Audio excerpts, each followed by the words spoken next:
Okay, class, good morning. Today we are doing 10-2, Developing Formulas for Circles and Regular Polygons, on page 688, okay? Formulas for circular circles and regular polygons. Regular, that's important, okay? It's not just a word that we're throwing out. Regular polygons. You should know what regular means. It means that all sides of the polygon, whatever the polygon is, are congruent. All sides are congruent in regular polygons. So you must remember that fact, okay? All right, so for circles and polygons, well, let's look at circles, right? You already know this. Circumference equals pi times diameter to find circumference. Or circumference equals 2 times pi times r, right? Because 2 radii equals 1 diameter. And to find the area of a circle, the area is equal to pi times the radius squared. Okay? So this first part should really be reviewed for you guys. But we're reviewing so we can add it into something a little bit more complicated. Okay? So example 1 on page 688. Find the measurements of the circle. So here's number 1. They want to find the area. That's what they're looking for. They give you a circle that says the diameter is 16 centimeters.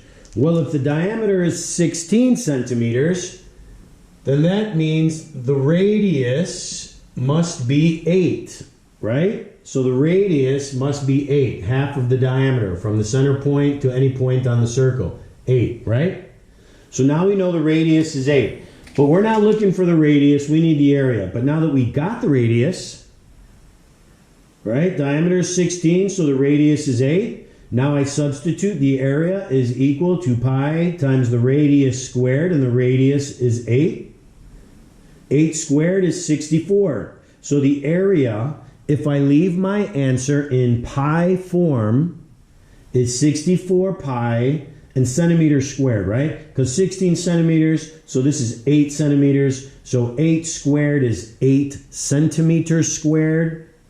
So that means 8 times 8 squared and the centimeter squared. 8 squared is 64 and centimeters squared. And we have the pi, right? That's it. Okay, example B. B wants us to find the radius, okay? And what do they give us in B? They don't give us a circle. They don't give us a diagram. They just say in B on the top of page 689, the radius, find the radius of circle X in which C, the circumference, equals 24 pi inches. C equals 24 pi inches. They want the radius. Well, we can substitute the circumference there, right? We can put this right there and substitute. So that means 24 pi. I'm taking out the units of measure to make it easier for you, okay? You have to make sure you put them back in though. So 24 pi inches is circumference. I'm going to substitute it there, which means 24 pi equals 2 pi r. 24 pi equals 2 pi r because I substituted, right? I want to solve for r. So I want to get rid of the 2 pi. So it's 2 pi times r. So to get rid of the 2 pi, I divide it away. Anything divided by itself is 1. 1 times r is r. Pi divided by pi is 1. 24 divided by 2 is 12. So r equals 12. We started with inches. We have to finish with inches. R equals 12 inches. That's it. Okay? Again, this really should be a review for you guys and a bit refreshing maybe, that not so difficult. Okay? Not saying it is not difficult. It is. It's math. All math is difficult. Example C. Finding the circumference.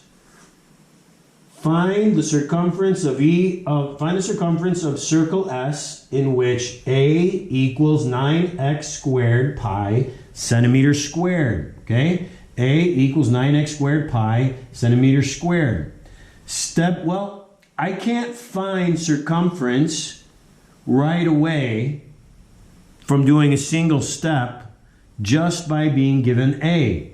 You cannot see here anywhere A and C are not in the same formula anywhere. A and C are not in the same formula.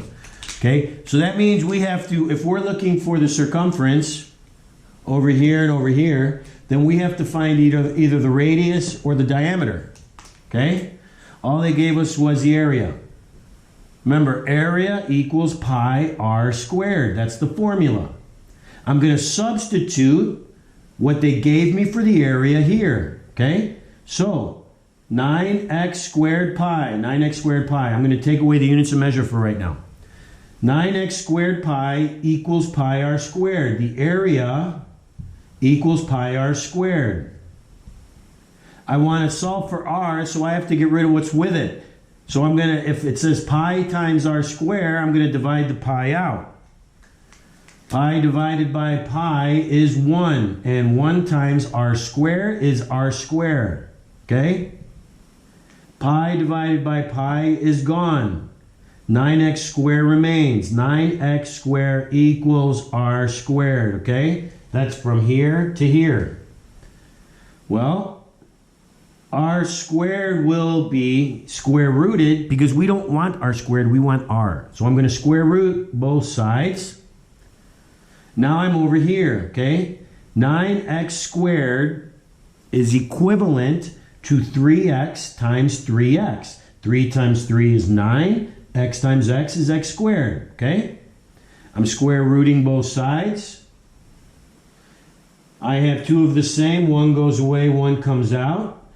This square root symbol gets rid of the square. That leaves me with r. R equals 3x. So now I know the radius, okay? And since I know the radius, and I'm looking for circumference, I know the radius, I can find circumference now. I just substitute what the radius is in there. So circumference equals 2 pi r, right? I'm going to substitute r. So 2 pi, instead of r, I'm going to say 3x. 2 pi times 3x. Well, 2 times 3 is 6, and I have an x, and I have a pi. So the circumference equals 6x pi. Okay? But this 3x is in centimeters. Okay? Centimeters. So that means this is centimeters. Okay, I need to bring that down to finish. So that's my final answer. 2 steps. Step 1, step 2. Okay? Let's move on to the next one. Okay, example 2, I do not have on the board. And the reason I do not have example 2 on the board is because example 2 just says, let's read it together, right? Here it is, music application. Example 2 just says, a drum kit contains 3 drums. Okay, there's 3 drums with diameters of 10 inches. So you're looking at the top of the drum that you pound down and it has a diameter, right? Just like a circle. They say the diameters of the 3 drums, one of them is 10 inches, one is 12 inches, and one is 14 inches. Find the area of the top of the drum. Find the area that you're going to beat on, right? That circle. Well, okay, they didn't give you the radius, and to find the area of the top of the drum, you need the radius, right? Area equals pi times radius squared. They didn't give you the radius, they gave you the diameter. Okay, so what? The diameter of the first one's 10 inches, that means the radius is 5. So A equals pi times 5 squared. What about the second drum? It's 12 inches in diameter. Okay, 12 inches in diameter means 6 inches radius. So the area equals pi times 6 squared. And 14 inches. Well, 14 inches is the diameter. So the radius is 7. Area equals pi times 7 squared. Okay, and that's it. If they want the answer in pi, leave it in pi. If they want the answer as a decimal, that means you have to multiply the pi with the number. Okay? So, if you have more questions on that, ask me. But I think that's, for the most part, pretty self-evident. Plus, they give the explanation and the visual that I just explained. Let's move on to example number 3, because this really is, I'm not going to lie to you, this is kind of difficult, this one, okay? So you got to stay with me. All right. I think we got it there. There's some that I'm missing, but that's okay. I can move the camera in a bit. Example 3. Okay. This starts on the bottom of page 689. And they show a diagram of a 1, 2, 3, 4, 5-sided polygon, right? GHDEF, right? This guy right here. Okay? And they give you the diagram and they show you how these are congruent, right? And I have vertexes here. So from the center point, I can draw a line to one of the vertexes. No, it's not called a radius. Okay? It is not called a radius. Notice how we make triangles, right? From the center point to the center of a side, the midpoint of a side, of any side, is called an apothem. Okay? This is called an apothem. This is not an apothem. This is an apothem. It is the midpoint of this segment. There is also an apothem here. There's an apothem here. There's an apothem here. And there's an apothem here. Okay? Those are apothems that go to the midpoint. And to find the area of any polygon, no matter how many sides, here's the formula. Area equals 1/2 times the apothem. That's little a is the apothem. Times the perimeter, okay? The walk around, right? How do you find the perimeter of a polygon? The perimeter has its own little formula. The perimeter equals the number of sides the polygon has. So here we have 1, 2, 3, 4, 5 sides. Times, okay, n is the number of sides, and s is the length of the side. What is the length of this side? Remember, we're talking regular polygons.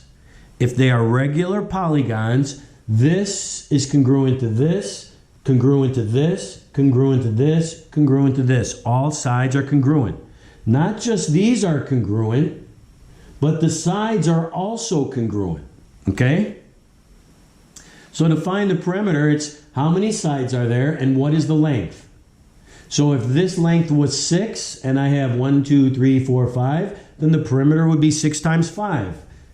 Number of sides would be 5 and the length would be 6, I don't know, 6 inches. So 5 times 6 is 30 inches. And that would be the perimeter as an example, okay?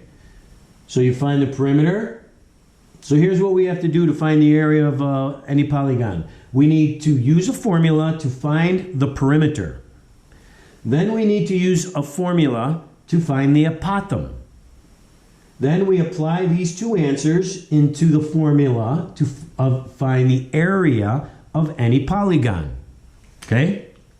The good thing is about this video is you can watch it over many times until you have understanding. And of course, always ask questions. Okay, so example A, right? We're at example A. I'm going to move this again. Forgive me. I'm going to move it to over here. Okay? Good. Example A wants you to find the area of this polygon. It's in the book. Find the area of this polygon. I've got 1, 2, 3, 4, 5, 6 sides, right?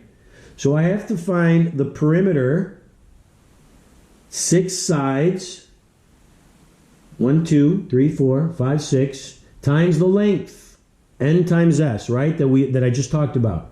So n times s, the number of sides is 6, and the length of a side is 6. So 6 times 6 is 36. Perimeter equals 36, okay?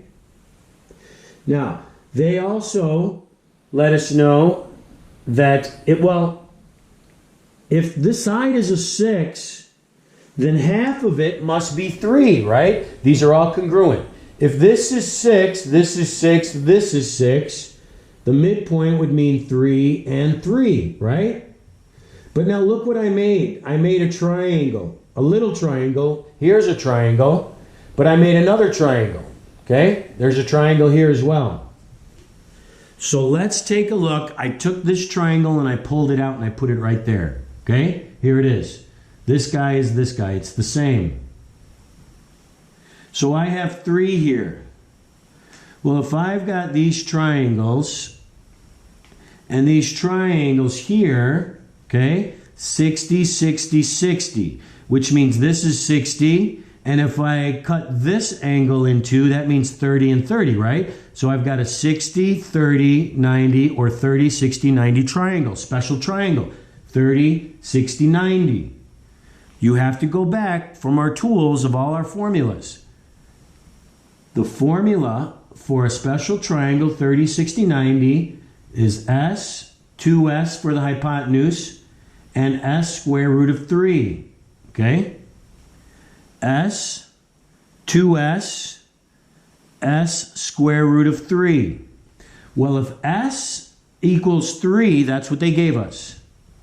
They gave us a side is 6, which means half must be 3, right? So that means S equals 3. Then that means if S is 3, that means this is 3 square root of 3. 3 square root of 3 is this guy, right?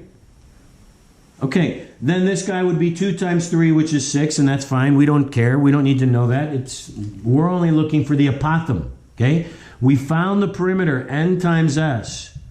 Now we need to find the apothem. That's this guy right here is the apothem, right? Maybe I'll write little a there just so you know. That's the apothem. So we just found the apothem using special triangles of 30, 60, 90. The apothem is 3 square root of 3. So now I can substitute area equals 1/2 times the apothem times the perimeter. The apothem is 3 square root of 3. The perimeter is 36. And then I just solve. Well, I can multiply this any way. I can say half of 36. Half of 36 is 18. So now I've got 3 square root of 3 times 18 times 1, but who cares about that 1? Okay? 3 times 18 is 54, and I have square root of 3. Okay, so there's your answer. And I don't know, what were we talking? Inches or, this was a unit of measure. This is a unit of